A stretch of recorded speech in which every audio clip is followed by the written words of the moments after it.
KBS 열린 토론.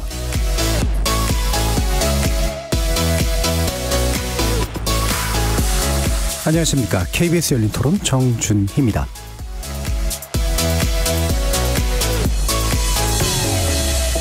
KBS 열린 토론 매주 목요일에는 국회 바깥에서 여의도 정치를 바라보는 색다른 정치 토크, 국회 외사당으로 여러분을 만나고 있습니다.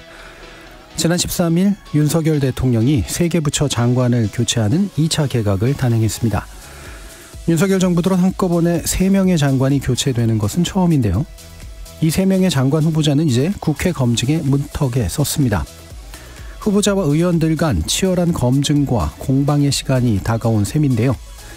고위공직자로서 마땅히 거쳐야 할 통과 의뢰인 인사청문회가 언젠가부터 국민적 관심사로부터 사라지고 있죠. 국회가 행정각부의 수장의 적격성을 검증하는 형식이지만 실상은 여야 의원 간 다툼으로 변질된 인사청문회. 게다가 인사청문 결과가 대통령의 결정에 영향을 끼치지도 않는 것 같습니다. 우리나라 인사청문 제도는 그 목적을 제대로 달성하고 있는 걸까요?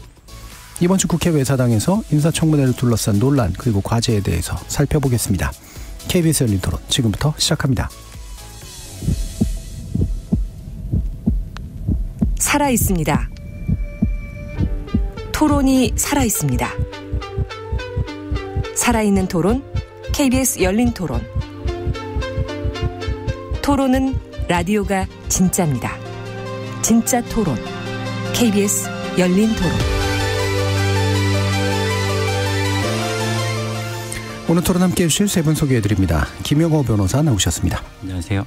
이동수 청년정치크루 대표 자리해 주셨습니다. 네, 안녕하십니까. 장희로 시사인 기자 함께해 주셨습니다. 네, 안녕하세요. 문자로 참여하실 분은 샵 9730으로 의견 남겨주십시오. 단문은 50원, 장문은 100원의 정보 용료가 붙습니다. KBS 모바일 콩과 유튜브를 통해서도 무료로 참여하실 수 있습니다. KBS 일라디오 모든 프로그램은 유튜브를 통해서도 함께하실 수 있습니다. 여러분의 많은 관심과 참여 부탁드리겠습니다. 자, 일단 1부에서는 이제 인사청문 제도 전반에 대해서 전반 쭉 짚어볼 텐데요. 원래 인사청문회는 사실은 여러 이제 정치 일정 가운데 기자들이 이제 가장 많이 관심을 갖고 또 취재를 위해서 굉장히 많이 노력하는 그런 대상인데 네. 과연 어떤 준비를 하는지 이런 것들에 관련된 얘기를 우리 기자님께 한번 먼저 좀 들어볼까요? 일단 뭐 아마 저희뿐만이 아니라 많은 언론사들이 예. 인사청문회나 뭐 이런 국정감사나 이런 것들 국회 일정들이 있을 때마다 검증팀이라고 하는 예. 것들을 꾸리게 돼 있어요. 이번에도 저희도 이제 꾸려서 의원실로부터 자료를 받아가지고 이제 검증 절차를 밟게 되는데요. 이를테면 이제 인사청문 요청서에 뭐 후보자에 대한 직업, 학력, 경력, 뭐 병역 그리고 재산 신고 사항 이런 예. 게 담겨 있고 최근 5년간 소득세랑 재산세 뭐 이런 이제 납부랑 체납 실적 같은 것도 담겨 있거든요. 그리고 범죄 경력 사항 이런 것도 있어서 요것을 바탕으로 해서 이제 가장 먼저 보는 게 재산 내역 관련해 가지고 좀 살펴보고 뭐 주소 위장 전입 같은 여부가 있는지가 또 대표적으로 예. 많이 이야기가 되는 거라서 이제는 별로 이제 위장 전입이 밝혀져도 사실 좀 타격감이 없기는 하지만 이제 그런 주소지 변동 사항이 있는지 그런 예. 것부터 좀 먼저 기본적으로 좀 살펴보고요. 그다음에 이제 후보자 논문, 뭐 책, 언론사 인터뷰, 뭐 기명, 칼럼 이런 것들이 있는지 살펴보는데 최근에는 이제 유튜브들을 그 후보자들도 많이 하시다 보니까 예. 안 그래도 오기 전에 저희 이제 그 후배 기자가 지금 신원식 장관, 예. 국방부 장관 후보자 관련해서 검증을 하고 있다가 어제 밤새도록 신원식 후보자가 나온 이제 유튜브를 본 거예요. 근데 이제 뭐 거기서 보면 이제 병사들이 뭐 컴퓨터 게임 외아들이 많아가지고 다 뭐 컴퓨터 게임 하다가 집단 총기 난살 한다 뭐 이런 이야기들을 막 하신 거를 이제 써야 되는데 그래서 제가 예. 그 얘기 했거든요. 너 회사에서 심리상담 지원해줘야 되는 거 아니냐. 그러니까 밤새 예, 이제 예. 그런 것들을 계속 봐야 되는 그런 상황이라서 어쨌든 이제 뭐 논문 표절 같은 것도 그렇고 공직자로서 약간 문제되는 행위가 없는지를 점검하는 거라고 할 텐데요. 사실 예. 이제 도덕이랑 정치가 뭔가 공통적으로 적용되는 어떤 객관적 기준 이런 거를 만드는 게 좀 어려운 것 같기는 해요. 근데 예. 뭐 인사검증을 한다고 해서 완전 무결한 사람을 찾겠다 이건 아니고 어쨌든 우리 사회 되게 보편적으로 우리가 다 갖고 있는 어떤 결함들이 있음에도 불구하고 그 결과에 좀 책임질 수 있는 사람이냐를 검증하는 거라고 저는 생각을 하거든요. 예. 그런 측면에서 좀 들여다보고 있는 것 같습니다. 자료들을. 그래서 검증팀의 이제 노고와 고통에 대해서 이제 얘기해 주셨는데, 예, 뭐 이게 사실은 부정적인 면들을 찾아내는 쪽에서 이제 뭔가 아무래도 하려다 보니까 생기는 이제 부분들이 있겠죠. 혹시 김 변호사님은 인사청문 과정에 관여해 보신 적이 있으신가요? 대상은 아직은 아니셨던 거고. 대상이 될 수 있는 날이 올지 모르겠지만, 예. 야망을 버리지 마세요. 그래서 이제 근무할 때 여러 차례 이제 인사청문회를 해봤는데요. 예. 인사청문이 이제 일정이 잡히면 이제 가장 먼저 이제 방금 장 기자님께서 말씀해주신 그 직업학력 경력에 대한 사항, 그리고 병역신고 사항, 재산 사항, 그리고 세금, 범죄 경력 이런 자료들이 그 증빙 자료라고 해가지고 한 철로 이렇게 의원실마다 배달이 됩니다. 예. 이제 그걸 시작으로 이제 인사청문을 시작하는 건데요. 이제 그 자료를 빠르게 보고 조금 더 궁금한 점이 있다라면 그 위원회의 의결로 또 이제 각 공공기관이나 국가기관 또 후보자에게 자료 제출을 요구를 할 수 있습니다. 그래서 그를 토대로 이제 자료를 얻고 이제 인사청문을 하는데 인사청문 자체가 전체적으로 한 20일이라고 하지만 사실상은 하루 이틀 정도만 좀 진행이 되는 부분이라서 이 자료들이 이게 다 의원실로 오기까지 또 그 자료들을 분석해서 질의를 하기까지가 좀 굉장히 조금 현실적으로는 조금 빡빡한 그런 일정 하에서 인사청문회가 이루어지고 있습니다. 예. 네. 뭐 정보를 충분히 얻어서 충분히 검증할 만한 시간이 좀 안 주어지는 경향이 좀 있더라. 예. 이동수 대표님. 네, 저 같은 경우는 이제 2번 국회에 있을 때 이제 인사청문회를 해봤었는데요. 방금 김용호 변호사 말씀하신 것처럼 이제 인사청문회 기간이 되면은 증빙 자료가 오고 거기에 이제 뭐 어떤 뭐 소득상, 세금 아니면 학력 뭐 이런 것들이 쭉 있어요. 근데 그 자료 자체는 사실은 봐도 이렇게 뭐 이렇게 청문회에 쓸만한 건 별로 없거든요. 그래서 이제 또 주로 하는 게 이제 인터넷 포털 통해 가지고 이제 뭐 아이디나 이런 것들이 있을 거 아니에요. 그걸 통해서 이분이 예전에 뭐 어떤 글을 썼었고 뭐 어떤 발언들을 했었고 이런 것들을 좀 찾기는 하는데, 근데 이제 김용호 변호사 말씀처럼 이게 시간이 짧다 보니까는 뭐 이렇게 자료 제출하면은 올 때 되면 이미 청문회 끝날 때고 이런 좀 애로 사항이 있었던 기억이 자료 납니다. 제출도 또 안 하려고 그렇죠. 또 상호간에 약간 공격과 방어가 이렇게 전략 중에 하나로 또 자료 제출도 이렇게 홀드를 하고 있다가 특정 시점화에 제출을 하고 이렇게 많이 조절을 하거든요. 실무상. 일단은 그 제도에 대해서 좀 살펴보면 이게 많은 분들이 살짝 놀라실 수도 있는데 고위공직자 인사청문회 제도는 그렇게 오래된 제도가 아니다라는 부분이잖아요. 김용호 변호사님. 네, 우리나라 인사청문회가 처음 도입된 게 2000년 6월 인사청문회법이 제정이 되면서인데요.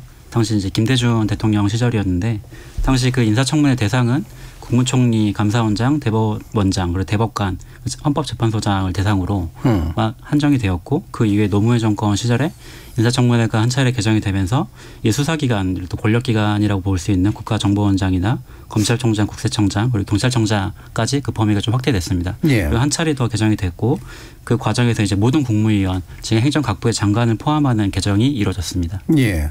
그러니까 이게 이제 민주화의 시점에서도 딱 이루어졌던 건 아니었었어요. 근데 물론 이제 여기서 이제 나이가 이제 아주 안 많으신 분들은 옛날에 있었지 않았나 뭐 이렇게 생각하는 분들도 있을 테고. 저희요. 그런 뭔가 인사청문으로 뭔가 많이 하지 않았었나 예전에 뭐 이런 생각 같은 거 안 드세요?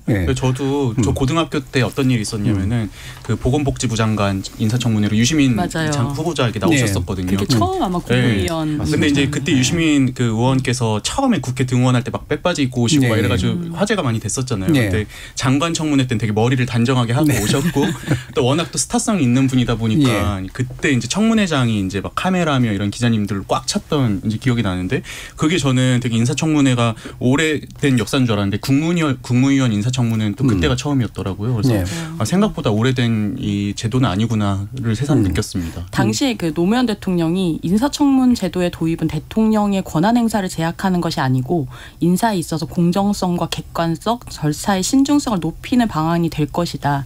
국회에서 인사청문회 정도를 버텨내지 못한 사람이면 대통령도 같이 일하기 곤란하다 이렇게 말했는데 이때 이제 유시민 장관 약간 개각파동이라는 이야기가 나올 정도로 해서 막 한나라당에서 막 등원 거부도 하고 그래서 인사청문 경과 보고서가 채택 불발됐었던 그런 사례이기도 했었어요. 예, 그러니까 23년 된 제도인데 그러니까 그 전에 이제 뭐 이를테면은 이제 국회에서 장관을 안 받아들이거나 뭐 이제 총리에 대해서 문제를 삼거나 이랬던 일들이 또 초기에 민주화 이후로 꽤 있어서 생각해보니까 청문회를 거치는 게 아니었었네. 국회에서 본회의에서 이제 다뤘던 거였네.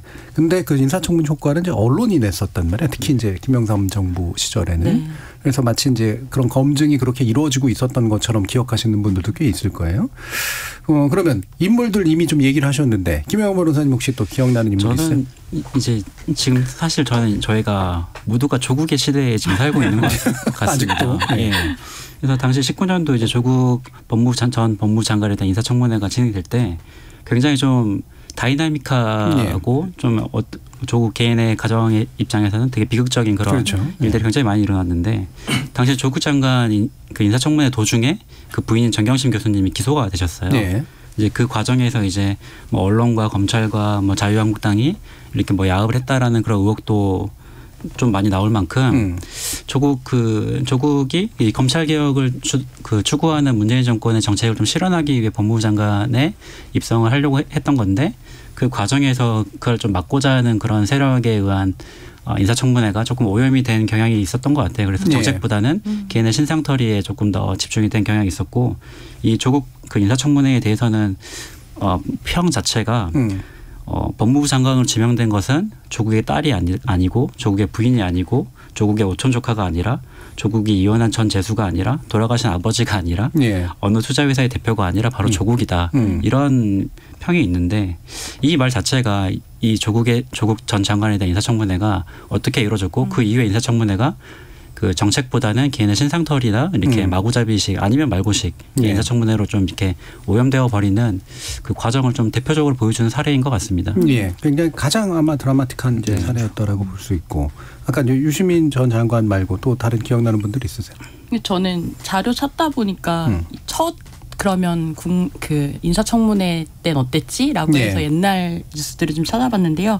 그게 2000년 6월 26일 날 이한동 국무총리 후보자에 대한 인사청문회였는데 질문들이 재밌더라고요. 혹시 첫사랑에 관한 에피소드는 없습니까? 뭐 평소에 독서량이 얼마나 되십니까? 뭐 흔히 친구를 본인의 거울이라고 하는데 잊지 못할 교우 관계가 있으면 소개해 주시죠. 뭐 이런 식으로 약간 질문들이 인사청문회가 맞나 싶을 정도로 뭔가 훈훈한 분위기에서 진행이 됐었던. 여당 인사의 질문이었을까요? 이게 같은데. 약간 그냥 그 모든 분위기가 나왔던 질문들이 그런 분위기였던 것 같아요. 그러니까 뭔가 약간 후보자가 하고 싶은 말을 다 할 수 있게 약간 도와준다. 왜냐하면 이게 제도 자체가 처음이다 보니까 다들 어떻게 해야 되는지 그때는 좀 몰랐던 거 아닐까라는 생각이 들더라고요. 기사들 찾다 보니까. 그 직선제 처음 됐을 때 그 언론인들이 이제 후보자들 데려다가 이제 사상 검증도 했지만 좋아하는 시 한번 읊어보라 뭐 이런 거에 하고 그랬었어요. 낭만이 그래도 있었네요. 전 예전에 기억나는 게 97년인가 대선 때 이제 이회창 후보 모셔놓고 국민과의 대화 이런 거 하는데 국민들께서도 여쭤보시는 게 뭐 첫사랑은 언제였냐. 그 시대가 좀 약간 낭만의 시대였던 것 같습니다. 그리고 그 당시에 흔히 말하는 18번이라고 부르는 노래 잘하는 노래가 뭐냐. 그리고 흔히 신문에 실리는 게 소주 몇 병 이런 거. 맞아요. 뭐 어떤 면에서 신번 잡기처럼 느껴질 수 있지만 당시에 사람을 파악하는 방법이었다라고 볼 수도 있겠는데 확실히 이제 지금의 이제 인사청문회 과정이라든가 이런 것들은 굉장히 대립도 심하고 국회가 검증하는 게 아니라 서로가 여야가 싸우는 것 같은 그런 느낌이 좀 많이 들죠. 그런데 역설적으로 화제가 잘 안 돼요. 물론 조국 전 장관 당시에는 화제가 이제 물론 많이 될 수밖에 없었지만 그게 너무 극단적으로 이렇게 경험을 해서 그런지 화제가 잘 안 되는데 왜 그럴까? 이동수 대표는 어떻게 생각하세요? 저는 일단 두 가지 이유가 있는 것 같은데요. 첫 번째로는 뭐 조국 전 장관이나 아니면 과거에 뭐 유시민 전 장관 같이 스타성 있는 분들이 그렇게 이제 많지 않은 부분들, 그것도 좀 있는 것 같고요. 그래서 요즘에도 이제 어느 정도 좀 화제가 된 대중이 알만한 분들 나올 때는 또 그래도 이제 또 청문회가 좀 회자가 되는 것 같아요. 두 번째 이유는 저는 갈수록 이제 이 청문회 이 인사청문회 결과 보고서가 채택되지 않더라도 임명을 강행하는 사례들이 좀 많아지고 있어서 이제 국민들이 볼 때 어차피 저렇게 논란이 있어봤자 뭐 임명 강행할 거 아니냐 이렇게 느끼시는 부분들도 좀 있지 않나 그런 느낌이 좀 들었습니다. 어떤 면에서는 자극이 굉장히 세지는 일일 드라마의 결론이 다 예상이 되는 뭐 이런 이제 내러티브인 셈인 거죠. 이 대표님. 이 대표님입니다. 대표가 될 수 있는. 근데 사실 이게 인사청문회 제도 자체에 약간 허점인 것 같기도 합니다. 그래서 인사청문회 자체가 뭐 위원회의 의결로 그 관계 당국의 그 후보자에 관련된 정보를 자료를 요구하더라도 자료를 제출하지 못하더라도 사실 위원회에서 할 수 있는 건 경고 수준의 그렇죠. 조치밖에 없고 예. 그 공직 후보자 자체도 그 국가 비밀이거나 영업상 비밀이거나 아니면 그 근친자 형사 책임에 관련된 발언이 아니라면 그 답변 그 부분에 한정해서만 답변을 거부할 수 있다라고 인천법에는 나와 있지만 사실상은 그렇게 하지 않습니다. 그래서 대부분 다 개인정보라는 이유로 발언을 하지 않고 오늘 하루만 버티자, 하루만 버티면 된다라는 식으로 약간 좀 마음가짐을 하시면서 대부분의 뭐 자료를 제출하지 않고 답변을 좀 미루면서 이렇게 인사청문을 그냥 뭉개는 경우가 굉장히 많아가지고 이게 실효적으로 인사청문회 자체가 제도적인 강제 수단이 없다 보니까 이게 참 실질적으로 이렇게 국민 눈높이에 맞게끔 좀 선고 검증이 조금 부족하게 이루어지는 경우가 참 많은 것 같습니다. 그러니까 어차피 임명할 거잖아 이게 가장 큰 그렇죠. 이유인 것 같아요. 그러니까 이제 지금 아까 잠깐 모두에 얘기했습니다만 위장전입 같은 거 옛날에는 뭐 김대중 정부 때 장대환 이런 후보자 같은 경우는 그 위장 전입이 낙마의 결정적인 이유 중에 하나였던 거고 또 이제 노무현 정부 때 김병준 총리 후보자 같은 경우는 논문 중복 제출이 적발돼서 낙마를 했었는데요. 이후에 뭐 위장 전입, 논문 표절 뭐 이런 거 그냥 다 버티기 끝에 그냥 있어도 입각을 하다 보니까 지금 생각하면 그분도 약간 억울할 것도 같다 이런 생각도 들고 그냥 잠깐 소나기 올 때 그냥 맞고 말지 이러면서 버티다 보니까 보는 입장에서도 이제 부적격자 같은데 저렇게 그냥 버티면 장관 되고 이러니까 관심을 아무래도 덜 가질 수밖에 없는 그런 상황인 것 같아요. 대통령의 인사권의 영역, 법제상으로는 인사권의 영역이니까 뭐 어쩔 수는 없는데 이게 정치가 어느 정도 작동을 해서 여론이 이제 대통령에게 뭔가 영향을 미치는 방향 정도를 기대하고 있는 건데 이제 지금은 차단이 돼 있는 상당 부분 차단되어 가고 있는 듯한 느낌이죠. 이와 함께 나타나는 현상이 이제 바로 청문 보고서 채택 비율입니다. 청문 보고서를 채택한다라고 하는 건 이제 뭔가 이렇게 결론을 내서 국회가 자 이렇게 하쇼라고 이제 얘기하는 것이고 그다음에 거기에 대해서 이제 또 대통령이 이제 답하는 이제 그런 과정에서 있는 건데 이거에 관련해서 이동수 대표님 좀 말씀 주실까요? 저는 이 청문 보고서 채택하지 않은 비율이 노무현 정부 때 이제 전체 6.2%였다가 이명박 정부 때 23%로 잠시 증가했습니다. 그런데 이제 이게 박근혜 정부에선 14.9%로 줄었고 그러다가 이제 최근에 들어서 다시 증가하기 시작을 했는데요. 문재인 정부는 28.7% 그리고 윤석열 정부는 현재 이제 41%나 무려 이제 국회에서 이 사람은 안 된다고 해도 이제 임명을 강행하는 이런 일들이 일어나고 있는 거죠.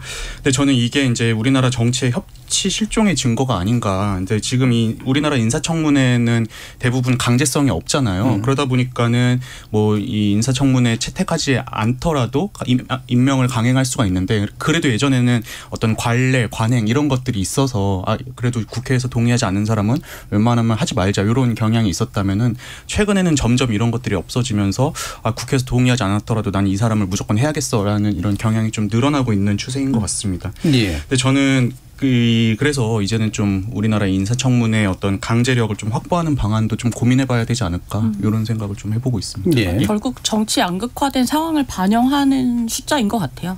점점 늘어나는 것도. 근데 저는 이게 그냥 우리 뭐 회사 같은데 보면은 요즘에 승진 심사할 때도 이제 주변 동료나 이런 사람들 다면 평가도 하잖아요. 그러니까 이 사람은 뭐 실력은 있지만 뭐 좀 평소에 뭐 사우들한테도 잘 안 하고 이러니까 안 된다고 하면은 보통 그런 것들이 승진에 악영향을 끼치기도 하는데 근데 지금 반대로 우리 지금 정치권 같은 경우는 이 사람은 주변에 평도 안 좋고 뭐 인성도 안 좋은 것 같은데 왜 하려고 하냐 해도 결국에 상사한테 잘 보이면은 그냥 임명이 되는 어떤 이런 경향으로 가고 있는 것 같거든요. 그래서 저는 좀 국회가 이 부분은 좀 엄중히 한번 좀 다시 살펴봐야 되지 않나 하는 생각이 듭니다. 그렇지만 또 그 인사청문회법 개정 자체가 사실 조금 부담스러운 면도 있으실 것 같아요. 현역 의원님들 입장에서. 왜냐하면 한 사람들인데. 언젠가 그렇죠. 내가 저 자리에 국무위원 후보로서 앉게 된다면 입장을 바꿔서 생각할 수 있잖아요. 그래서 그런 부분에서 이거 좀 되게 강력하게 이렇게 법을 개정을 한다라는 것 자체가 조금은 이렇게 적극적으로 나서기엔 좀 어려운 위치에 있지 않으신가 싶기도 합니다. 법은 진짜 많이 올라와 있어요. 역대로 다 있어서 오죽하면 그냥 법이 이렇게 많으니까 우리 그냥 한 번에 모아서 한 테이블에서 논의해보자라는 이야기가 나왔던 그런 때도 있었었는데 뭐 21대에도 여전히 36건 정도가 올라와 인사청문회법 개정안이라고도 올라와 있더라고요. 그러니까 뭐 보면 이제 예비심사소위원회 같은 이제 사전에 이제 좀 검증할 수 있는 그런 법적 근거를 만들자 뭐 이런 것도 있고 아니면 이제 비공개 그러니까 윤리청문회와 역량청문회를 별개로 하자 뭐 이런 식의 어떤 법안들도 있어서 사실 뭐 국회가 몰라서 이걸 안 고친다라기보다는 말씀하신 대로 언젠가 내가 갈 수 있다고 생각하니까 약간 손을 못 대고 있는 약간 중이 제머리를 못 깎는 또 대표적인 어떤 분야가 아닌가라는 생각도 듭니다. 그러니까 최도 개선부 뒤에서 좀 더 얘기를 할 텐데 일단 국회 청문보고서 채택이 안 됐다라고 하는 건 이중적인 의견인데 하나는 국회가 합의를 못 한다는 거기도 하고 그리고 대통령이 그거에 대해서 존중하지 않는다는 것이기도 하고 이제 두 가지 의미가 다 있잖아요.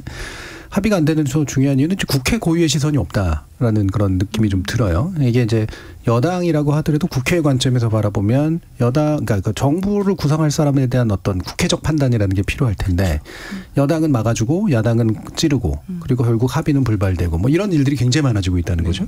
그래서 인물이 정말로 부적격인 인물이어서 그런 건지 아니면 그냥 어차피 정쟁이라서 그런 건지 이 대표는 어떻게 생각하세요? 저는 뭐 두 가지 이유가 다 있는 것 같습니다. 그런데 좀 그런 건 있는 것 같아요. 평소에 이제 동료 의원들 그러니까 상대 당이어도 어느 정도 존중하고 좀 이렇게 능력을 인정받은 분들은 또 청문회 때 그렇게 문제 안 되는 경우가 있거든요. 대표적인 게 이제 지난 정부 때 환경부 장관이 되셨던 한정혜 의원 같은 경우는 야당에서도 오히려 그 당시에 뭐 이미자 의원은 같은 노동계 인사로서 뭐 영광이다라고 표현을 할 정도로 되게 평이 좋으셨고 그래서 이제 청문회도 이제 어떤 신상이나 이런 도덕성 문제보다는 정책과 관련해서 그래도 좀 의견을 묻는 일들이 좀 있었던 것 같아요. 저는 이게 그래서 이제 지금 이 정치인들이 너무 이제 지금 뭐 공천권자나 아니면 자기를 임명해주는 임명권자의 눈치만 볼 게 아니라 동료 의원들의 눈치도 어느 정도 보게 할 어떤 제도적인 장치들이 좀 필요할 때가 아닌가 그런 좀 생각이 듭니다. 동료 의원들의 눈치를 본다라는 거는 이제 주로 국무위원은 의원에서 뽑는다. 그걸 전제로 해서 워낙 또 많이 데려가잖아요. 사실 의원 불패라고 하기도 하니까요. 그렇죠. 상권 분립에 좀 위배되는 거 아닌가라는 생각도 드는데 저는 그 박원호 서울대 정치외교학부 교수가 이제 언론 인터뷰에서 한 말이 되게 인상적이었던 게 사실 이제 어느 정권이든 장관이 1, 2년 정도 많이 사실 단명인 거죠. 근데 약간 일종의 이제 대통령의 어떤 철학이나 정책을 구현하는 일종의 소모품이라고 설명을 하시더라고요. 근데 그거를 마치 장관 한 명이 마치 그 부처의 어떤 역량과 위상을 바꿀 것처럼 너무 이제 그 인사청문회가 그런 식으로 진행이 되는 것이 좀 오히려 민주주의의 퇴행을 가져오는 거 아니냐라고 지적을 하시면서 사실 이게 제도에 따른 정치가 아니라 뭔가 장관 한 명, 정치인 한 명 이런 사람들이 중요하다라는 인식을 오히려 더 이렇게 좀 보여주고 그러다 보면 이제 뭐 대중 인기 영합적인 정치인들이 오히려 더 승승장구하게 되고 그 권력을 악용하게 되는 그런 좀 여지도 커진다 이런 지적을 하셨던 게 좀 인상적이었는데 그거만큼이나 사실은 이제 대통령실 입장에서도 인사청문회가 너무 정치적 부담이 큰 거예요. 정치적 부담이 크니까 그냥 이제 그 통과할 만한 사람들 적당히 그런 사람들을 찾아서 이제 청문회에 보내고 사실은 이제 진짜 일할 사람들을 수석으로 대통령실에 불러서 국정을 운영하다 보면 그게 더 이제 민주주의에 좀 악영향을 끼치는 게 아니냐 이렇게 지적을 하시더라고요. 그것도 정부마다 또 약간 다른 것 같기도 해요. 수석 위주로 이제 또 굴러가는 정부도 있었고 실제 장관은 이제 보내는 이제 그런 식의 정부도 있기는 한데 사실 윤석열 정부는 수석 위주로 또 운영을 하고 있다라고 봐야 될 것 같습니다. 김 변호사님. 네, 이 인사청문회 제도 자체가 미국의 제도를 저희가 좀 벤치마킹해서 도입한 제도이지 않습니까? 그래서 그 고위공직자인 국무위원회 그 직무에 대한 뭐 적임성을 좀 판단하는 그런 제도인데요. 이게 미국에서는 이게 사전심사 제도라고 해서 뭐 FBI나 뭐 국세청이나 이렇게 특별위원회 자체에서 이 후보자들의 그 뭐 개인적인 그런 과거 발언이나 뭐 철학이나 뭐 세금 문제라든가 소송 관계라든지 모든 문제를 다 이렇게 해결을 하고 후보자를 추리는 작업을 분명히 합니다. 하지만 그 미국 제도를 저희 나라가 도입을 했지만 반쪽짜리로 도입했다고 볼 수밖에 없는 게 이런 예비심사 제도 자체가 없기 때문에 이 20일 중에서 이틀간에 이루어지는 인사청문회 기간 동안에 이 예비심사 과정과 본 심사 과정인 정책 질문까지 해야 되는 그런 부담이 국회에 좀 쏠리는 것 같아요. 그래서 이게 예비 심사도 후보자의 도덕성 부분이 훨씬 더 자극적인 부분이 많으니까 이런 부분에서 좀 언론의 약간 스포트라이트도 많이 좀 집중이 되는 것 같아서 그런 부분들이 제도적으로 조금 아쉬운 부분이 조금 있는 것 같습니다. 강한 대통령제 국가가 사실 이제 미국 밖에 외에는 사실 참조할 만한 데 별로 없어서 우리나라가 결국 미국 제도를 가져오긴 하는데 미국 제도의 껍데기만 이제 가져온 측면도 상당히 또 있긴 하죠. 뭐 사실 내각제나 이런 데는 뭐 인사청문 장관에 대한 인사청문 제도 없는 경우도 많고 어차피 수상이 조각하는 거기도 하니까 각 나라마다의 정책 특성이 좀 발현이 돼서 정비가 될 필요는 있는 것 같은데 뭐 지금 조건은 좀 약간 이제 제도와 현실 사이에서 이제 갭이 굉장히 좀 크다 보니까 주로는 이른바 도덕성 검증. 저는 이제 사실 이 용어를 별로 좋아하지는 않습니다. 네. 그러니까 직무윤리 뭐 검증 뭐 정도가 이제 맞다고 보는데 여기에서 이제 신상털기 특히나 요즘 온라인 시대니까. 언론이 먼저 좀 얘기를 해줘야 될 것 같은데 장현 기자님. 신상털기에 대해서 그러니까 저는 근데 언론이 어차피 하는 본연의 어떤 기능 자체가 권력을 감시하고 비판하는 일이기 때문에 그것이 과도할 수는 있으나 권력을 잡는 쪽에서는 어쨌든 그 어느 정부나 좀 감당해야 될 일이라고 생각을 하거든요. 그러니까 근데 지금 사실 윤석열 정부의 어떤 국무위원들이나 윤석열 정부 대통령실이나 약간 팩트 체크 가짜 뉴스 이런 거에 되게 걱정하고 계신데 사실 이제 그런 거는 뭐 원스트라이크 아웃제를 도입하겠다, 잘못 보도한 언론사에 대해서 뭐 폐가시키겠다 이런 말들이 있는데 언론이 정파성이 있을 수 있다고 해도 굉장히 여러 언론들이 다양한 팩트들을 얘기하다 보면 뭐 교차 도 해보고 대조도 하고 이러면서 진실에 가까워진다라고 저는 좀 보고 있거든요. 너무 이제 긍정적으로 얘기하는 걸 수도 있는데, 근데 이걸 좀 잊고 계신 것 같아요. 어쨌든 정부라고 하는 거, 대통령실 국무위원이라고 하는 거는 팩트 체크의 대상이지 주체가 아니거든요. 근데 지금 너무 이제 주체로 나서시려고 하다 보니까 언론이 너무 지나친 거 아니야? 약간 이렇게도 이야기하시는데 그게 언론이 하는 일이라는 것들을 우리가 좀 그런 공감대들을 좀 갖고 있어야 되지 않나라는 생각도 듭니다. 뭐 언론이 이제 사실은 언제나 경계선을 걸어가니까 이게 이제 공적으로 우리가 관심을 가져야 될 부분이냐 아니면 사적으로 보호를 해줘야 될 부분이냐를 경계를 타다가 사적으로 살짝 들어갔어도 그게 이제 정당한 거라면 이제 나중에 인정받고 그렇지 못하면 이제 욕을 먹고 이제 이렇게 되는 거고 인사청문 제도는 그거보다 좀 더 공적인 영역에서 뭔가 최대한 뭔가를 해보려고 하는 그런 걸 텐데 사실 우리나라에서는 이 공적으로 우리가 알아야 될 부분이 어디까지고 어느 정도인가 사실 이 부분이 좀 불명확한 것 같아요. 이동수 대표 어떻게 생각하세요? 저는 그 뭐 도덕성 검증, 도덕성 논란 이런 얘기 나오는데 저도 그 부분에 있어서 표현은 조금 썩 내키진 않는 게 이분들이 뭐 평소에 말실수를 했다든지 인성이 안 좋다든지 이런 걸 검증한 게 아니라 보면 뭐 부동산 투기, 뭐 위장전입, 병역 기피 이런 것들이잖아요. 근데 이거는 뭐 도덕성이란 표현보다는 저는 이게 범죄냐 아니냐의 문제라고 생각을 하거든요. 그렇죠. 범죄 문제도 있고. 근데 이제 일반 국민들 같은 경우는 위장전입이나 병역 기피 이런 거 하면은 징역형을 살 수도 있는 일들인데 왜 유독 인사청문회에서 이런 문제들이 이렇게 자주 나오고 또 이분들은 그걸 아무렇지 않은 듯이 넘어가는지 좀 그 부분이 전 좀 씁쓸한 장면이라고 생각을 합니다. 김 변호사님. 과거부터 이제 저희 나라가 이게 청백리라고 대표되는 이 관료 사회에 대한 국민들이 굉장히 높은 시선이 있지 않습니까? 그래서 지금에 와서도 이렇게 각 국무위원들의 국무총리사나 그 국무위원들에 대해서도 굉장히 엄격한 잣대를 조금 들이대고 계신 것 같아요. 하지만 저는 그게 좀 잘못됐다고 생각하진 않는데 이게 뭐 저희 나라 고유의 문화일 수도 있고 외국에서도 마찬가지로 재산이나 병역이나 뭐 가족관계 문제를 가지고 이 장관이 낙마하는 사례도 심심찮게 있기 때문에 어느 나라나 좀 공통되는 상황이라고 저는 생각이 듭니다. 하지만 뭐 너무나 이렇게 신변 잡기로 신상털기하고 이렇게 자극적인 기사만 뽑아내려고 하는 걸 유도하는 이 청문회 태도는 좀 바뀌어야 될 거라고 보고 저는 기본적으로 이런 청문회를 보고 있는 국민들께서는 아마도 더 정치를 좀 불신하게 되시지 않을까 싶어요. 그래서 과거에 그 노무현 대통령께서 이제 대선에 나가실 때 그 장인어른의 그 좌익 활동이 발견되었을 때 연설을 하지 않으셨습니까? 뭐 그렇게 하면 제가 아내를 버려야 됩니까? 이렇게 진정성 있는 대답을 하면서 이 표를 모으는 그런 그 과정이 있었는데 우리 인사청문회에서도 뭐 개인적인 비리가 있을 수 있지만 그게 이 직무와는 어떻게 관계가 없고 내 진정성은 이거고 나의 비전은 이거다라는 걸 좀 진정성 있게 발언을 해 주시면 그 부분에 대해서도 충분히 국회나 국민들도 받아들일 수 있을 거라고 저는 생각을 합니다.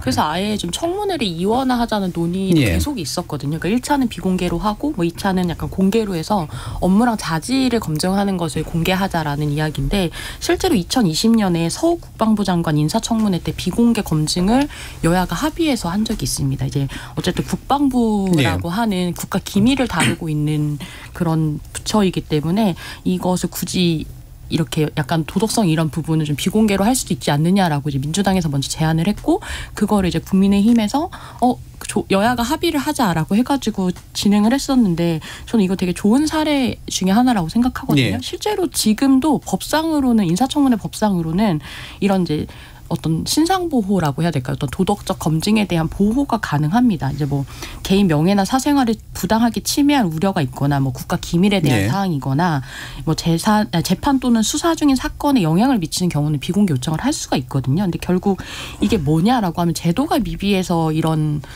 약간 신상 을 이렇게 막 검증하는 문제가 생기는 게 아니라 정치적으로 타협이 안 되기 때문인 것 같아요. 그걸 잘 보여준 게 그 서 국방부 장관 인사청문회였던 것 같습니다. 네. 그래서 우리나라의 이제 이 인사청문 제도도 이제 잘하면 이제 굳이 이제 제도적 변형을 안 해도 비공개가 필요한 부분들은 비공개로 할 수 있는 여지가 충분히 있고 이미 사례도 있다. 이제 이런 얘기인데 약간 더 더하자면 언론 관점에서 보면 사실 비공개 그러면 이제 왠지 뭔가 이게 좀 이렇게 있어서 이게 국방이나 뭐 이런 거야 그렇다고 치더라도 이거 비공개로 돌려 왜 그러지 뭐 이렇게 되고 그렇죠. 언론은 불쾌할 수도 있고 물론 언론은 비공개된 거에서 빼내가지고 이제 또 단독을 하긴 하니까 뭐 그런 좋은 거에 있을 수도 있겠습니다만 어떻게 판단하세요? 그러니까 저 뭐 그거는 이제 사이드로 또 취재를 할 수 있는 거니까요. 어떤 이야기가 오갔고 실제로 비공개라고 하더라도 그것이 정말로 국민의 알 권리에 해당하는 중대한 문제라고 판단한다면 그것이 저는 되게 흘러나오게 돼 있다라고 생각하거든요. 그 이제 그 청문회 자체를 비공개하겠다라는 거지 내용 자체를 다 비공개하겠다라는 그런 건 아니기 때문에 근데 오히려 저는 이제 언론 최근에 우려되는 것 중에 하나는 지난 6월에 이제 경찰이 인사청문회용으로 국회에 제출된 한동훈 법무부 장관 개인자료 유출됐다고 해서 기자랑 현직 의원실을 압수수색을 했었거든요. 그러니까 오히려 좀 과도하게 제한하고 있는 행태가 좀 문제는 아니냐. 그러니까 이게 뭐 이걸 이제 기자한테 인사청문 자료를 제공하는 거를 개인정보법 위반으로 볼 거냐는 전 논쟁의 여지가 있다라고 생각하거든요. 근데 이게 기자가 무슨 어떤 장관 후보자의 개인정보를 알고 싶어서 그 자료를 받는 게 아니잖아요. 그걸 뭐 어떻게 부당하게 이용한다면 그거는 충분히 처벌할 수 있는 근거들도 있을 텐데 일종의 공인을 검증한다라는 목적으로 받은 자료인데 그게 정말로 개인정보법이 어떤 예상하는 위반 사항인 것인가에 대한 논의가 지금 이제는 해야 되는 상황인 것 같고요. 사실상 이제 국회의원이 의원실에서 어떤 자료 전달을 다 이제 그게 문제 삼는다라고 하면 해당 안 되는 의원실 없을 거고 해당 안 되는 기자 없을 거라고 저는 생각하는데 근데 이때 약간 유독 딱 꼭 집어가지고 했던 사람들이 어떤 약간 정부의 약간 불편한 이야기를 하는 사람들이 아니었나라는 점을 하면 그러니까 의심을 사지 않아야 되거든요. 사실 이런 일을 할 때는 뭐 전부 다 하던가 하지 말던가 근데 이제 딱 그렇게 약간 정치적 배경을 좀 의심하게 하는 그런 일들이 있었던 것들이 좀 걱정이 되고 사실은 이게 그 실제로 개인정보법 위반이라고 한다고 하더라도 대개는 벌금형이라고 하더라고요. 근데 이거를 위해서 뭔가 이 벌금형을 주기 위해서 언론사와 국회의원실을 압수수색한다라는 건 좀 다른 차원의 문제인 것 같아서 저는 그런 부분이 좀 오히려 우려가 되는 지점이 있습니다. 근데 저는 그 청문회 자체를 비공개하는 거는 그래도 의미가 있다고 생각을 하는 게 지금은 이제 도덕성 검증이나 이런 것들도 공개된 상태에서 이제 하다 보니까는 아무래도 의원들이 이제 이 도덕성 문제가 정책 질의하는 것보다 훨씬 더 자극적이기도 하고 또 언론에 또 이렇게 회자되기가 쉽잖아요. 그냥 그런 쪽으로 계속 파고드는 것 같아요. 근데 이 부분을 비공개로 하면은 뭐 어차피 내용이야 다 이제 어떻게든 여러 경로를 통해서 공개되겠지만 적어도 의원들이 이제 어떤 언론의 화제가 되기 위해서 이런 자극적인 이슈를 파고들고 이런 건 좀 줄어들지 않을까 그런 좀 예상이 됩니다. 그러니까 정책에 대한 어떤 비전에 대한 이야기는 사실 청문회 끝나고 볼 수가 없잖아요. 그렇죠. 이제 정책이 별로 중요해서 이제 유명한 것 같지도 않고 이런 느낌도 사실 좀 들고 뭐 사실 그런 부분도 있을 수 있어요. 국무원 위원이다 보니까 대통령의 의지를 잘 받는 게 또 필요한 정무직도 장관이기도 하니까. 자, 그러면 이제 제도 개선 측면에서 이 대표님이 보시기에 아까 이제 미국 사례도 이제 김 변호사님 얘기도 해주셨는데 좀 비교하면서 어떤 부분들이 보강이 됐으면 좋겠다는 생각 좀 하시나요? 일단 저는 이 지금 우리나라 청문회가 한 보통 20일 정도 최대 이제 국회가 20일 정도 다루고 청문회 자체는 이제 3일 안에 맞춰야 되거든요. 너무 짧다는 거. 미국 같은 경우는 사전에 뭐 FBI든 국세청이든 백악관이든 한 4, 5개월 정도 이 도덕성이나 이런 인사 문제를 충분히 검증을 하고 여기서 이제 통과한 사람만 이 청문회에 임하기 때문에 정책 토론이나 이런 것들이 가능한데 우리는 이 짧은 기간 동안 일단은 다 다뤄야 되다 보니까는 또 자극적인 이슈 이슈들 위주로 가는 것 같아요. 저는 일단은 좀 충분히 기간을 두는 게 첫 번째로 필요한 것 같고, 두 번째는 사전 검증 자료를 좀 다 같이 공유를 했으면 좋겠다. 적어도 이제 의원이나 언론 정도 선에서는 개인정보 이런 보호법에 저촉되지 않는 선에서 좀 공개가 됐으면 좋겠는데, 미국 같은 경우는 이게 이제 사전에 의원들하고 공유가 되거든요. 근데 이제 우리는 뭐 대통령실에서 뭐 어떤 사전 인사 검증을 했다고는 하는데, 이제 언론에 나오는 걸 보면 이게 진짜 인사 검증을 하는 거야? 약간 이런 느낌이 들 정도로 좀 이 정보나 이런 검증 자료가 공유되지 않는 부분들이 큰 것 같고, 그리고 저는 마지막으로는 미국은 그 이제 청문회에서 모른다, 뭐 기억이 안 난다 이런 얘기하면은 국회 모독죄로도 처벌을 받을 수 있다고 해요. 근데 우리는 인사청문회 할 때 자기가 불리하기만 하면 모른다, 기억 안 난다 하잖아요. 이 부분은 좀 한번 바꿀 필요가 있지 않나 싶습니다. 그게 이제 거짓말 위증을 회피하기 위한 이제 그런 사실 스킬이긴 한데. 기억력이 나쁜 걸 뭐 공직의 어떤 중요한 기준으로 삼아야 되는가, 좋은 것과 나쁜 거를. 자, 제도적인 측면 또 김 변호사님 얘기 더 들어볼까요? 그 이 대표님께서 말씀해 주신 것처럼 이렇게 그 후보자가 뭐 되게 내밀한 사적인 영역에 대한 자료를 국회에 과연 제출할 수 있다고 했을 때, 과연 국회를 신뢰하고 자기의 개인 정보를 이렇게 줄 수 있을까? 라는 그런 신뢰가 사실 저희 여의도에는 없는 것 같아요.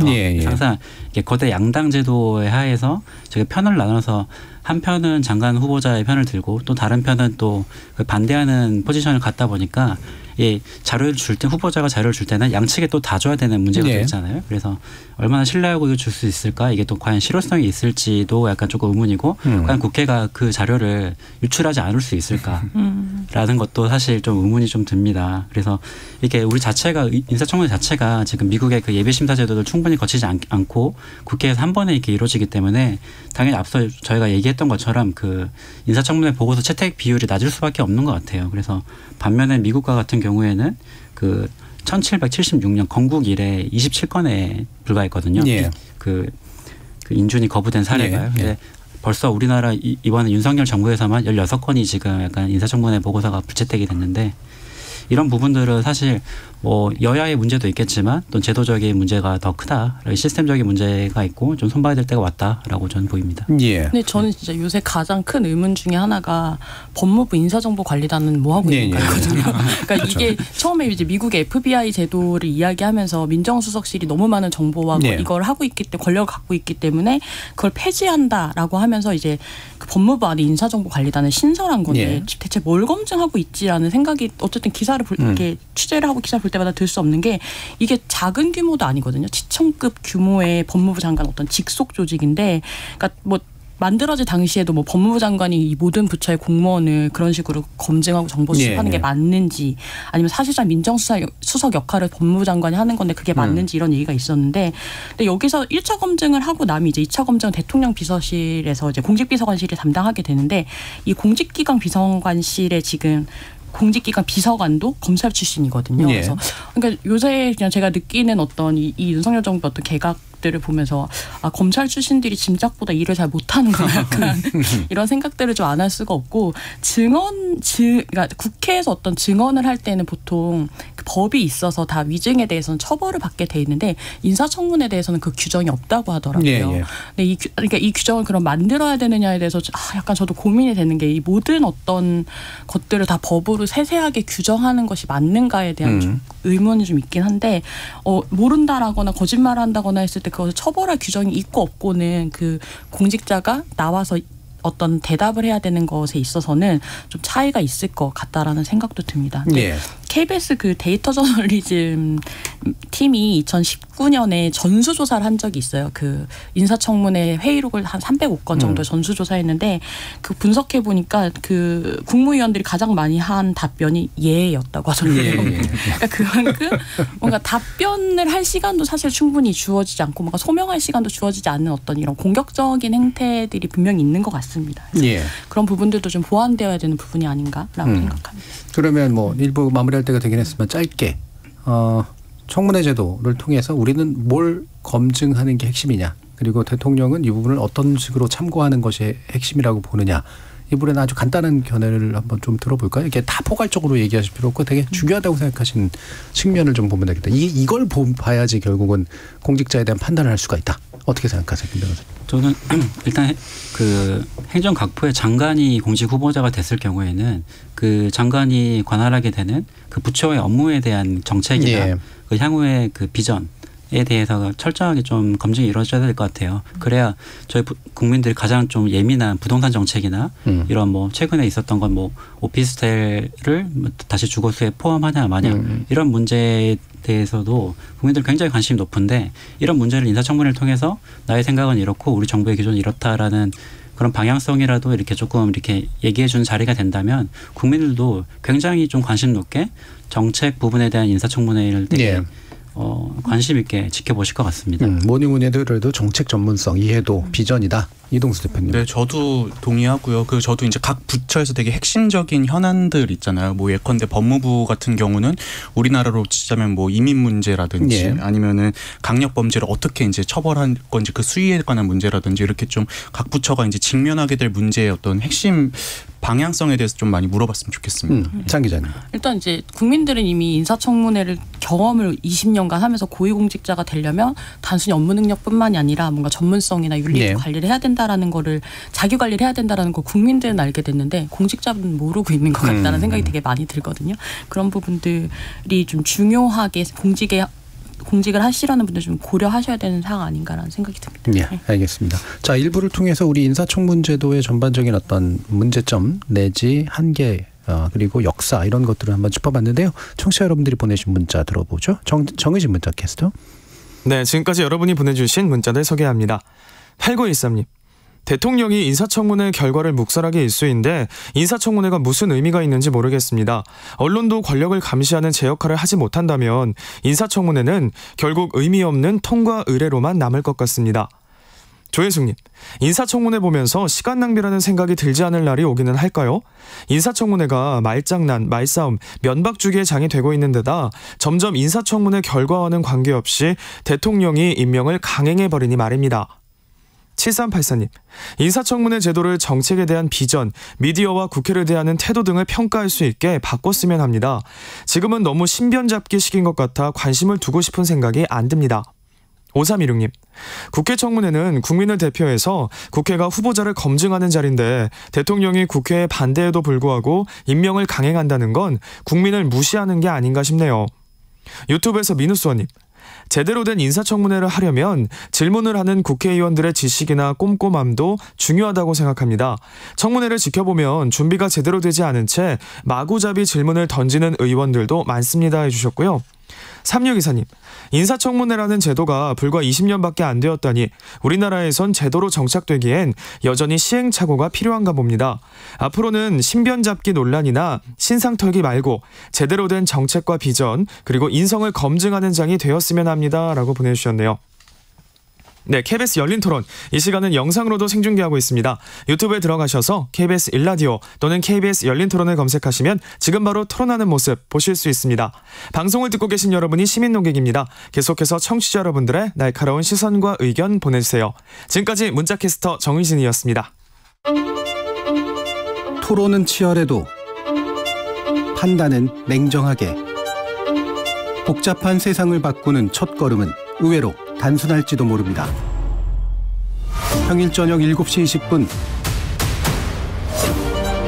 당신을 바꾸는 질문. KBS 열린 토론 정준희입니다.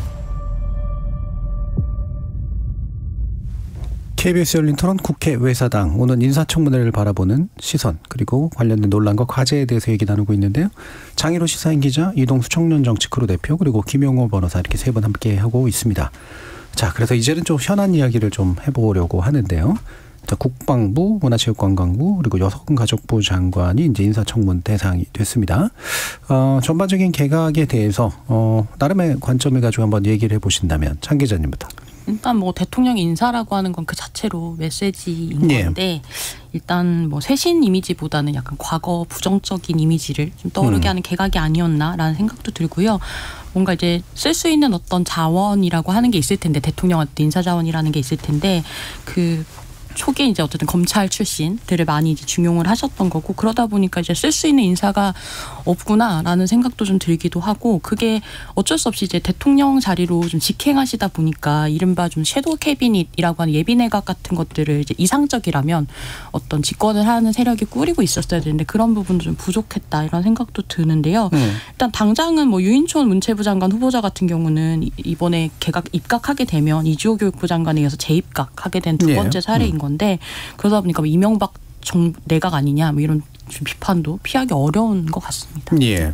기동수 대표님. 저도 이제 비슷한데요. 일단 첫 번째로는 지금 이제 개각 이 물망에 오른 분들이 전투력 좋은 분들이 많다 보니까는 이 대통령의 어떤 의중이 앞으로 더 이제 야당과 잘 싸우라라는 의미가 아닌가 싶기도 하고요. 그래서 이제 지금 문제되고 있는 어떤 정치 양극화나 극단화 이런 것들이 좀 더 심해지지 않을까 이런 우려가 되고 두 번째로 저 장 기자님이랑 똑같은 생각을 한 게 그 유인촌 그 후보자께서 예전에 한번 발언이 한번 논란이 된 적 있잖아요. 찍지 말라고 하지. 그게 이제 저 대학 입학할 때였거든요. 근데 이제 그게 벌써 한 15년 됐는데 진짜 이 15년 전 분을 다시 이렇게 소환해야 될 정도로 인력풀이 정말 좁은 상황인가 하는 좀 우려가 됩니다. 예. 김 변호사님. 네, 그 관련해서 이제 지자체장도 3선 연임 제한이 있지 않습니까? 국무부 장관 후보자나 고위공직자 분들도 이렇게 계속해서 반복해서 인사가 되는 게 아니라 좀 그런 약간 그런 이제는 좀 그런 제한하는 그런 규정도 하나 좀 마련해야 되는 게 아닌가 싶을 정도로 인사가 좀 반복되고 있는데요. 지자체는 한 번 쉬면 됩니다. 한 번 쉬면 뭐 할 수 있지만 그렇지만 뭐 이제 오늘 이제 총선 전초전이라고 하는 10월 10일 강서구청장 선거가 있고 내년에 이제 총선까지 앞두고 있으면서도 굉장히 좀 과감하게 2차 개각을 좀 단행을 하셨는데. 그 중에서 이제 국방부 장관 후보자인 신원식 후보자 같은 경우에는 과거 이제 되게 극우 매체에서 극우적인 발언을 많이 하셨는데 이 자체가 이제 장 기자님 말씀하신 대로 메시지라고 봤을 때는 사실상은 조금 지지층 결집을 좀 목적으로 하는 부분도 있지 않나 싶습니다. 아무래도 대통령의 입이 돼서 야당이나 또는 뭐 이런 이제 정책 반대 세력과 강하게 싸우고 대립하고 또 총선 차원에서는 또 지지 세대를 결집하고 이런 모습으로 이제 메시지로 다가온다라는 건데요. 실제로 국무위원들 입이 굉장히 거칠어지긴 했어요. 지난번에 이제 대통령이 그렇게 막 싸워야 된다라는 식으로 이야기했다라는 전언이 나오고 나서 그 대정부 질의 때 이번 달 초에 뭐 한덕수 국무총리 같은 경우도 의원님 공부하셔라 약간 이런 식으로 이야기하고 그래서 막 약간 전 국무위원이 한동훈 장관을 되는 거 아니냐 막 이런 이야기도 좀 나왔었는데 그렇게 하면 결국은 대립하겠다라는 말밖에 안 되거든요. 우리가 지금 계속해서 요구하는 게 정부와 국회 요구하는 게 협치 좀 하세요인데 협치 모르겠는데 약간 이런 걸 보여주는 인사가 아닌가라는 생각이 듭니다. 그러니까 저는 국회 일을 하진 않았지만 이제 국회 가서 이제 뭔가 이제 그 특정 이제 부처나 이런 데서 이렇게 진행하는 정책에 대한 설명과 설득을 위해서 개별 의원들을 만나고 이런 일들에 관여한 적은 좀 있었거든요. 정부 각 부처 관계자들은 사실은 개별 의원들을 대하는 건 굉장히 힘들어하고 막 어떻게든 설득하려고 하고 예산 문제 가지고 협의하려고 하는데 장관이 누구 있으면 힘들지 않을까요? 그러니까요. 예, 뭐 말씀하실 거 있으시면 더 하셔도 됩니다. 예. 그렇죠. 아무래도 뭐 위에서 이렇게 막 싸우고 있는데 또 실무자들이 가가지고 또 해봤자 또 이제 되게 뭐 먹히지도 않을 거고 그래서 되게 난처할 것 같다는 생각은 듭니다. 또 관련해서 또 문제되는 게 이 장관의 정치적 중립 의무인 것 같아요. 그래서 국회의원 출신이 그 각부 장관 정치 중립부가 있는 공무원들의 수장이 되는 거니까 이 중립 의무에 대한 문제가 항상 선거철이 되면 더 불거지는 것 같은데 최근 지난 8월에 이제 원희룡 장관 같은 경우에 그 새로운 미래를 준비하는 모임 세미준 정기 세미나에서 뭐 여당의 간판을 들고 국민 심판을 받아야 하는 분들에게 밑바탕 작업을 하는데 모든 일을 마치겠다. 그러니까 이렇게 되게 나는 뭐 지금 각부의 장관이지만 이 국민의힘 소속으로서 굉장히 열심히 너희들 도와줄게 약간 이렇게 저희는 메시지를 보내셨는데 이 부분에 대해서 더불어민주당에서도 이 장관의 정치적 중립 의무 위반이다라고 해서 공직선거법 위반으로 고발을 한 바가 있고 그 중앙선관위원회에서도 이런 발언들이 계속 불거지자 지난 8월 31일에 그 각부 장관들 행정부에 그 정치적 중립 의무를 좀 준수하라라는 그 경고 공문을도 보내기도 하셨거든요. 그래서 관련해 가지고 항상 이게 그 장관 자체가 이게 정무직 공무원이기 때문에 국무위원이 이게 완전한 정치적 중립 의무 자체가 규정되어 있다라고 보기에는 사실 해석의 여지가 좀 있는데 그런 부분들도 사실 그 밑에 있는 그 공무원들 자체가 모두가 다 정책 중립과 분명하게 있는 분들이기 때문에 그들의 수장으로 나설 때는 이런 부분을 조금 더 감안하셔가지고 발언을 해주시면 조금 더 국민들이 더 좀 안심하고 이 정부를 신뢰할 수 있지 않을까 싶습니다. 그 2015년 여름에 이제 새누리당에서 당마다 연찬회, 그러니까 워크숍 같은 걸 하잖아요. 그 당시에 이제 행안부 장관께서 건배사로 총선 필승 한마디 했다가 정치적 중립 의무 위반으로 되게 논란이 됐었거든요. 그렇죠. 근데 요즘 상황들 보면 그분은 양반이었구나라는 생각이 들 정도로 좀 국무위원들의 발언이 되게 과격해지는 것 같습니다. 그러니까 꽤 빠른 시간에 그 이른바 여의도 정치라는 문법이 무너지고 있는 건 맞는 것 같아요. 대통령이 여의도 정치 출신도 아니어서 그런 면도 좀 있긴 있는데, 자 그러면 일단은 그 세 분에 대해서 얘기를 하기 전에요. 지금 대법원장 후보자 이균용 후보자에 대해서 얘기를 간단하게라도 좀 했으면 좋겠는데, 지금 결정이 안 났죠? 네, 오늘 원래 본회의에 올라갔을 텐데 안 붙였죠. 네. 그리고 이거를 야당의 동의를 받아야 되는, 다수당인 야당의 동의를 받지 않으면 안 되는 건데 대법원장이라서 그렇죠. 네. 네. 근데 안 해주면 또 이제 대법원 사법부 체계가 또 스톱되는 거 아니냐라는 야당의 부담도 있는 상태고 간단하게 어떤 생각들 가지고 계신지 김 변호사님. 네, 그 오늘 본회의에는 회부되지 않았는데 그 이제 인사청문회를 진행하면서 여러 가지 좀 논란이 좀 있었습니다. 먼저 부인의 경우에서 그 토지를 사실상 증여받았음에도 불구하고 매매로 신고를 해서 그 과세당국에서 이제 그 현금 증여라고 보고 이렇게 증여세를 부과를 했으나 이게 이제 심판원에서 완전히 뒤집히면서 그 91.5%의 세금이 이렇게 감액된 경우가 좀 있어가지고 사실 외압이 있었던 게 아니냐 약간 이런 의혹도 있었고, 또 이제 아들이 이제 그 전혀 이렇게 법학전문대학원 로스쿨을 다닌 학생이 아님에도 불구하고 그 김현장 법률사무소에서 인턴으로 이렇게 일했던 경력이 좀 논란이 됐고, 또 가장 크게 문제가 된 건 이제 9억 9천만 원 상당의 비상장 주식 자체를 신고하지 않은 점이고, 그 가족들이 그 세후 3억 상당의 배당금을 수령하고도 이를 전혀 신고하지 않은 부분인데, 이런 부분들에 대해서는 뭐 사실 외곽에서는 참여연대나 민변에서는 당연히 이 반대를 하고 있고, 법원 일각에서도 이렇게 고위공직자가 10억 상당의 비상장 주식을 신고하는 거는 굉장히 좀 비상식적인 일이다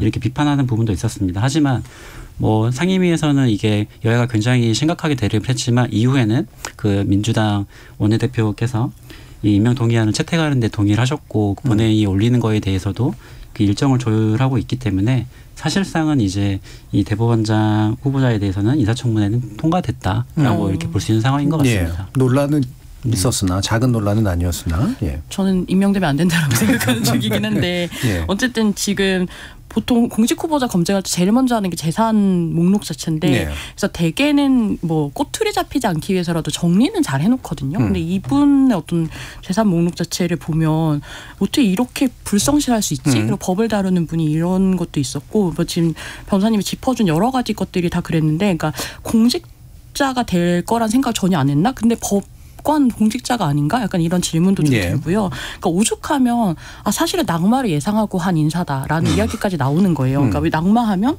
민주당이 이제 발목 잡으려는 명분으로 이렇게 이야기하려고 뭐 시험 삼아 했다 이런 이야기까지 나올 정도인데, 저는 이번 이 대법원장 후보의 가장 큰 어떤 결격사유는 재산 문제보다도 사실은 그분은 판결을 했던 분이기 때문에 판결로 보여주는 거라고 생각하는데요.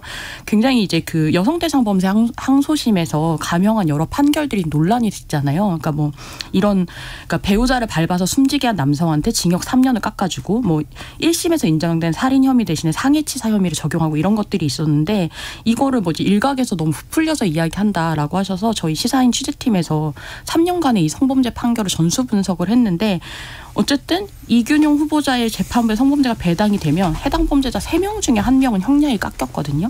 근데 이거 자체는 사실 사회 변화와 어떤 인권의식 자체에 관심이 있다라고 보기 너무 어려운, 오히려 되게 중요한 결격사유 중에 하나라고 저는 생각합니다. 이 대표는? 저는 이제 두 가지 측면에서 아쉬웠는데요. 첫 번째는 장 기자님께서 말씀하신 것처럼 우리나라 이제 사회 지도층이라고 불리는 자리까지 올라간 분들 중에 그렇게 이제 흠이 없는 분이 없나 하는 생각이 좀 씁쓸한 마음이 들었고요. 두 번째는 지금 뭐 이 비상장 주식 재산 신고 누락이나 여러 의혹들 때문에 정작 이 대법원장이라는 자리가 어떻게 보면 우리나라 재판의 방향에 그래도 큰 영향을 끼칠 수 있는 분인데 이런 법적 판결 방금 말씀하신 뭐 성범죄도 그렇고 여러 법적 판결에 대한 이분의 견해를 거의 못 들어본 것 같아요. 그 부분이 좀 아쉽다는 생각이 들었습니다. 예. 대답이 굉장히 짧으시죠. 예. 어제 보다가 정말. 예.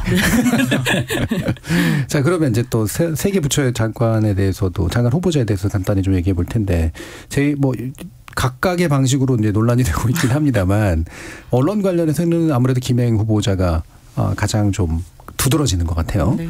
예, 말 실수 문제도 좀 있었고 네. 표현 독특한 표현의 문제도 있었고 핵심적으로는 이제 도스태핑 형식으로 뭔가를 하는 걸 되게 즐기는 얼굴이었는데 네. 이제는 하지 말자 이제 이렇게 되고 있습니다. 가짜뉴스 중단해라. 예, 언론 입장에서 어떻게 생각하십니까? 일단 저는 언론계 선배라고 하신 거 좀 하겠습니다. 네. 예. 그러니까 저는 이제 언론계 안에 약간 있는 이상한 선후배 문화가 있죠. 있고 예. 그거 좀 문제가 있다고 생각하는 편이라서 뭐 이제 매체가 다른데 같이 일한 적도 없는데 뭐 언론계 선배를 운운하시면서 뭐 이렇게 처음부터 도어스텝을 하실 때부터도 조금 이상하다라고 생각했는데 뭐 본인에 대한 이제 뉴스 의혹에 대해서 보도하지 말아라라는 식으로 예. 다 가짜 뉴스다 이렇게 나오시는 게 언론계 선배시면 그런다고 기자들이 안 한다는 걸 모르시지 않으실 텐데 일단 그렇게 이야기하는 것 자체가 윤석열 정부 어떤 국무위원들의 언론관을 드러낸 것 아닌가라는 예. 그런 생각이 좀 들었어요. 여론조사 전문 기자 출신이라서 예, 그러실 수도 있습니다.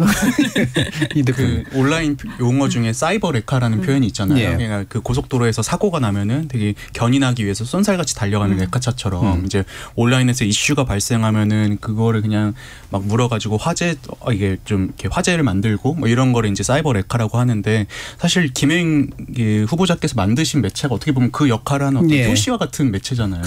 네, 그런데 이제 이런 지금에 와서 언론의 어떤 책임을 이제 또 따지시는 모습이 좀 이렇게 앞뒤가 안 맞는 게 아닌가라는 좀 느낌을 많이 받았습니다. 예, 김 변호사님. 뿐만 아니라 그 언론 관련해서도 지금 주식 파킹 의혹이 굉장히 좀 불거지고 있지 않습니까? 그래서 13년도 청와대 대변인으로 임명이 되면서 신우이에게 자식이 가지고 있던 모든 주식을 팔았다고 했는데 그리고 그 이후에는 최근에도 뭐 전혀 이 주식을 소유한 적이 없다라고 했지만 뭐 취재 결과 19년도에 재매수한 사실이 이제 들통이 나가지고 이에 대해서 다시 해명을 해야 되는 일이 있었는데요. 이뿐만 아니라 지금 이 최근에 좀 이슈가 되었던 게 이제 필리핀의 그 성폭력으로 인해서 원치 않는 임신을 하게 되는 경우에는 이를 낳을 수 있는 사회적인 분화 똘레랑스라고 하는 그런 분위기가 어느 정도 좀 있어야 되는 게 아니라라는 그 발언을 좀 하셨는데 예전에 2012년 발언이었나? 네. 네. 10년 전 발언이었는데요. 저는 이 발언을 만약에 남자 공직자 후보자가 이 발언을 했으면 과연 인사청문회 자체가 열렸을까라는 생각이 좀 들더라고요. 그리고 그 발언 자체도 좀 모순적인 부분이 굉장히 좀 많은데요.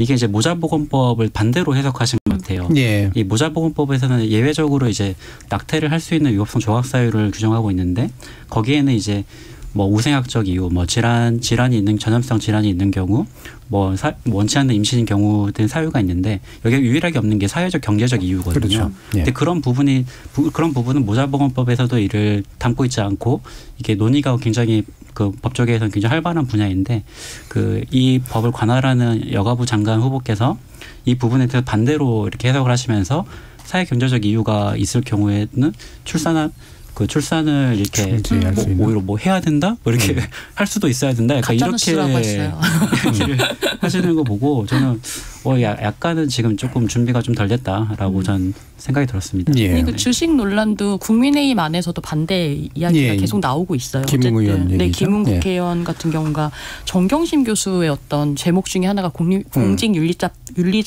위반이고 그게 김행 후보자와 크게 다르지 않은 사례다라고 이렇게 계속 이야기하고 있고요. 저는 오히려 또 김행 후보자한테서 가장 좀 중요하게 봐야 될 거는 김건희 여사가 국무위원 임명까지도 뭔가 입김을 낼 수 있냐, 관여할 수 있냐 여부인 것 같은데 그게 청문회에서 얼마나 얘기될 수 있을지는 잘 모르겠어요. 그렇죠. 그건 뭐 규명이 굉장히 또 어려운 부분이기도 해서. 그러면 또 한 가지 이제 신원식 장관인데요. 초기에는 또 신원식 장관의 이야기가 더 많이 나와가지고 여러 가지 영상이라든가 아까 이제 굉장히 고통스러우셨었다고 장 기자님 얘기하셨는데 지금은 이제 이게 뭐 청문회에서 밝히겠다 뭐 정도로 일단 정리하고 있는 것 같은데 실제로 토론하면은 여당 측 의원들도 그럼 청문회에서 해명하면 될 일이다. 뭐 사과하거나 반성하거나 해명하거나. 그런데 이게 어느 정도로 해명을 하면 이게 해명으로서 받아들여질 수 있을 거라고 생각을 하시는지. 그러니까 이 발언이 뭐 예를 들면 그건 그때 가서 그때 했는 일이고 내 생각과는 다릅니다라든가 뭐 이 정도면 되는 건지 아니면은 국무위원으로서는 적합하지 않은 발언이었다 뭐 정도로 얘기하면 맞는 건지 어떻게 생각하세요, 윤동수 대표? 저는 그 청문회 때 이제 얘기하겠다는 거는 그냥 이제 그때 소나기 지나가는 거 잠깐 견디고 말겠다라는 의미가 아닐까 싶어요. 근데 지금 말씀하신 어떤 그 발언들을 종합적으로 살펴봤을 때 이제 과연 국방부 장관으로서 자, 뭐 대통령의 어떤 뜻을 잘 받들 수는 있겠지만 장관으로서의 이제 어떤 군대를 잘 통솔하고 이런 게 가능할까 좀 의문이 들고요. 예컨대 뭐 사병 인권이라든지 뭐 여러 현안들이 되게 많잖아요. 근데 이 부분에 있어서 이분이 이제 지금까지 한 발언들을 비춰봤을 때 잘하실 수 있을까 좀 우려가 많이 됩니다. 네. 그러니까 뭐 이제 저는 잘못했다라는 말을 사실은 이제 윤석열 정부를 비롯하여 사실은 이제 국무위원들이 제일 못하는 말 중에 정치인들이 가장 못하는 말 중에 하나가 잘못했다라는 말인 것 같은데 그 잘못했다라는 이야기를 일단 하시는 게 너무 중요할 것 같고요. 사실은 쿠데타에 대한 옹호 발언이라든지 아니면 이제 어떤 식민사관을 드러낸 발언들은 명확하게 지금의 입장이 어떻다라는 걸 이야기하셔야 국민들이 판단을 할 수 있을 것 같아요. 그러니까 뭐 그게 꼭 어떤 정답이 있는 게 아니잖아요. 근데 본인이 어떻게 생각하는지를 국민들은 알 권리가 있는 거니까요. 그 부분은 좀 이야기를 하셔야 될 것 같고 사실 이번 개각에 국방부 장관이 포함된 것 자체가 이 최상병 사망 사건에 대한 어떤 수사 외압 의혹 문제가 아무래도 이야기를 안 할 수가 없는데 그것 관련한 입장이 무엇인지를 저는 국방부에서는 좀 주요하게 물어야 된다라고 생각합니다. 그렇죠. 이제 그런 뜻이 아니었다라든가 오해했다라든가 뭔가 왜곡이 있다라든가 이렇게 얘기할 가능성이 높은데 입장을 확실하게 물어야 된다는 거. 예를 들면 이완용에 대해서 어떻게 생각하는 거냐라든가 지금도 그런지 지금도 정말 그렇게 생각하시는지. 신원식 의원님 같은 경우는 되게 자리에 맞는 발언을 잘 하시는 것 같다는 느낌을 많이 어디 가 있느냐에 따라서 발언을 맞춰서 하는. 뭐 태극기 집회 가서는 또 그분들이 좋아하시는 말씀하시고 또 어떤 때는 또 친유승민계였다가 어떨 때는 또 요즘에 또 이제 어떤 대통령의 뜻을 받드는 말씀 많이 하시고 그래서 흥도 잘 돋구시더라고요. 그래서 저는 그래서 청문회 때 그 뭐 며칠간의 어떤 발언들 가지고 이분의 어떤 진의나 이런 것들을 잘 파악할 수 있을까 그 부분은 좀 걱정이 돼요. 청문회에 또 맞춰서 발언할 수도 있다. 그러니까요. 오히려 이제 야당 의원들한테 사과하고 그때는 내가 뭐 어땠다 이렇게 하실 것 같은데 근데 문제는 또 이분이 만약에 장관이 돼서 이제 어떤 정책을 펴느냐에 따라 또 우리나라 국방이라든지 뭐 이런 것들이 막 또 많이 달라질 수 있는 거잖아요. 그래서 좀 걱정입니다. 김 변호사님. 네, 그래서 관련해가지고 오늘 홍준표 대구시장께서도 이게 군과 검찰이 정권의 전리품이 되어서는 안 된다라고 하면서 그 법무부 장관과 국방부 장관의 경우에는 정치인이 가서는 안 되는 자리라고 이렇게 단호하게 좀 얘기를 하셨는데 사실 이제 그래서 신원식 이 후보자께서 굉장히 좀 극단적인 이렇게 발언을 많이 하시길래 좀 신상을 조금 제가 찾아봤는데 육사 이제 37기 출신이고 이번 현재 국민의힘 비례대표로 이제 지금 국회의원 하고 계시는데 저는 이렇게 21대 국회가 개원하기 전에 태극기 집회나 정강훈 목사의 집회에 나가서 이렇게 굉장히 문재인에 대해서 입에 담을 수 없는 욕설을 하면서 이게 극우 지지층이 이렇게 호소를 하고 그 이후에 21대 국회에서 비례대표를 받아서 국민의힘의 의원이 되고 그 이후에 다시 이 총선을 앞두고 다시 장관의 후보자가 된다라는 거 봤을 때는 이게 모두에 제가 말씀드렸듯이 이게 정말 지지층을 결집하기 위한 코드 인사라고 볼 수밖에 없는 그런 스토리를 가지고 계신 후보자인 것 같아요. 그래서 저는 개인적으로는 굉장히 조금 좀 실수가 아닌가라고 저는 생각이 듭니다. 그럼 사실 유인촌 장관에 대해서는 이게 원래 처음에는 굉장히 많이 얘기가 되다가 지금 최대 수혜자예요. 제가 봤을 때. 그래서 유인촌 장관은 그냥 무리 없이 넘어갈 것 같아 뭐 이런 식의 얘기들도 많이 나오는데 혹시 짚고 싶은 거 있어요? 계산 문제 정도인 건데 약간 의혹이 너무 많이 늘어났다 뭐 이 정도인 건데 다 너무 이제 앞선 두 후보자님께서 너무 많은 어떤 문제들을 갖고 있다 보니까 상대적으로 한 번도 검증을 받으셨던 분이기도 하고 그래서 그런지 조용한 것 같습니다. 그리고 또 뭐 문화예술계에서는 또 편을 나눠가지고 뭐 진보 단체에서는 이렇게 반대하고 보수 단체에서는 또 지지 선언을 하고 있고 또 블랙리스트 의혹 때 관련된 뭐 이야기들이 좀 있으니까 좀 우려 사항은 또 심심찮게 있는 것 같습니다. 그리고 이제 요거 얘기 간단하게 좀 했으면 좋겠는데 조국 전 장관 얘기 아까 나왔습니다만 사실 이제 참 이렇게 다시 그렇게 일을 겪지 않았으면 여러 가지 면에서 좋겠는데 그 당사자도 그렇고 주변에 있는 언론들도 그렇고 이제 공직사회도 그런데 만약에 여기서 최대한의 장점을 뽑아내려면 우리나라 공직 인선 기준을 높여놨다라는 평가가 돼야 되잖아요. 실제로 높여진 것 같으세요? 조국종 장관 관련된 그 인사청문회 이후로? 높아진 줄 알았는데 착시였던 것 같습니다. 예. 그러니까 이게 일관성의 문제인 것 같아요. 그러니까 예. 이제 그러니까 야당 지지자분들 입장에서는 조국 전 장관한테 했던 그대로 너네도 해라고 말할 수밖에 없는 상황으로 약간 그때 당시에 검증이 사실은 진짜 아까 어마어마하게 이루어졌잖아요. 주변까지 다 하는. 그래서 저 내로남불이라는 말이 정말 싫은데 이 인사청문회야말로 이 내로남불의 어떤 전형들을 여야 의원들이 다 이제 보여주고 계신 것이 아닌지 수비수 있을 때와 공격수로 있을 때의 차이가 너무나 달라지는 대표적인 어떤 제도 중에 하나인 것 같고요. 근데 그럼에도 불구하고 저는 이제 자녀 문제라고 하는 것은 앞으로도 계속 좀 이슈가 될 수밖에 없는 문제라고 생각합니다. 이게 뭐 어쩔 수 없이 이제 부가 어떤 방식으로 대물림이 되는지 아니면 기회가 어떤 방식으로 불평등하게 얻게 됐는지 뭐 이런 어떤 언행일치 후보자의 어떤 언행일치에 비춰서 그런 부분들이 자녀 문제에서 어떤 방식으로 어떤 적용이 됐는지를 좀 보여주는 되게 어떤 분명한 잣대일 수도 있다라고 생각하기 때문에 좀 앞으로도 좀 자녀 문제 좀 이슈가 되지 않을까라는 생각이 들고요. 근데 이제 뭐 부모가 정치인이라는 이유로 자녀가 사실은 부당한 대우를 받아서는 또 안 되는 거라서 그런 부분 줄타기를 또 잘 할 필요가 있다라는 생각이 드네요. 저는 근데 이제 그 조국 전 장관에게 어떤 했던 검증 잣대 여기서 전 기준을 낮춰서는 안 된다고 생각을 하는 게 물론 조국 전 장관도 억울한 부분이 되게 많다고 생각을 해요. 왜냐하면은 뭐 물론 표창장 위조나 이런 범법의 영역도 있지만 사실은 그 당시에 관행적으로 해온 것들이 뭐 대표적으로 뭐 지인의 어떤 연구실에 뭐 인턴으로 뭐 이렇게 넣어준다든지 장학금 문제라든지 뭐 이런 것들은 그 입학사정관제나 이런 것들이 도입되면서 되게 사회 지도층에서 관행적으로 되게 많이 했던 거거든요. 근데 그게 꼭 유독 조국 전 장관에게 되게 죽을 죄처럼 이렇게 돼가지고 그 당시에 이제 논란이 많이 됐었는데 전 그럼에도 물론 이제 이 부분에선 조 전 장관께서도 억울하시겠지만 그럼에도 여기서 기준을 낮춰버리면은 저는 후 세대로 하여금 그래도 관행적으로 하는 거니까 저래도 된다라는 메시지를 심어줄 수 있다고 생각을 해요. 그러니까 저는 그래서 지금도 뭐 위장전입 문제도 그렇고 다양한 것들에 있어서는 우리가 좀 도덕적 기준을 낮춰서는 안 되지 않나라는 생각을 합니다. 기준을 높인 걸 유지하는 거. 물론 이제 거기에 이제 개인에 관련된 문제 되도록이면 좀 배제하되 중요한 것 같은데 이제 사실 특이한 상황이라는 게 뭐냐면 중간에 검찰의 개입이 있었다라는 거잖아요. 그러니까 범죄화시키는. 그렇죠? 네, 맞습니다. 그래서 당시 이제 조국 장관께서 장관으로 나선 가장 그 배경 자체가 검찰 개혁을 이제 완수를 하겠다, 검수완박을 달성을 하겠다라는 그 배경 하에서 그 법무부 장관의 이제 후보자로 오르게 됐는데 그래서 결국은 이제 이 조국 장관, 조국 일가에 대한 이 수사나 이렇게 지금까지 이어져 있는 재판 자체가 어떻게 또 반대로 생각하면 이 검찰 개혁에 대한 정책 검증은 또 아니었을까라는 생각도 좀 들 수도 있을 것 같아요. 그래서 이게 그 검찰 수사권을 직접 지휘하는 그 검찰 단체, 검찰 집단에서 이게 이 정책 자체를 좀 반대하는 입장이 굉장히 컸기 때문에 그 여파가 계속해서 좀 이어져 왔었던 것 같고 실제로 이제 조국 장관이 이제 취임을 하고 나서